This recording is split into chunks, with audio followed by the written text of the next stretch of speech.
ضمن بررسی مسئله کلیدی روزنامه لایحه قانون جمهوری تاجیکستان درباره عهدهداری حربی و خدمت حربی تاکید کرده شد که با مقصد مطابق نمودن آن با قانون جمهوری تاجیکستان درباره سندهای معیاری حقوقی اینچنین پورا با تنظیم درآوردن مناسبت‌های خدمت حربی از جمله دعوت شهروندان به خدمت حربی تهیه و پیشنهاد گردیده است.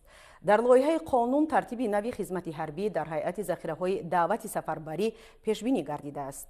عین حال شهروندانی در هیئت احتیاطی قرار داشته سال به سال بنابر سن و سال نهایی در هیئت احتیاطی بودن کم شده ایستادند که هنگام سفربری یا حالت جنگی پرگردانی به قوه‌های مسلح جمهوری تاجیکستان با مقصد تأمین امنیت کشور مشکلی را به میان می‌آورد. بنابراین تطبیق نمودن چنین نمود خدمت حربی به زیاد گردیدن شهروندان هیئت احتیاطی و جلب بیشتر جوانان مساعدت نموده سرکشی آنها از اجرای وظیفه کانستیتوسیونی برطرف می‌گردد. ترتیب و اندازه مبلغ خدمت حربی مذکور را حکومت جمهوری تاجیکستان معین می‌کند. ضمناً در لایحه قانونی مذکور جهت بسنده بودن افسران هیئت احتیاطی و با تنظیم درآوردن فعالیت کافدرهای حربی نزد مؤسسه‌های تعلیمی دولتی تحصیلات عالی با ختم کنندگان کافدرهای حربی دادن رتبه حربی افسری پس از ادای 12 ماه خدمت حربی حتمی مهلتناک پیش بینی کرده شده است.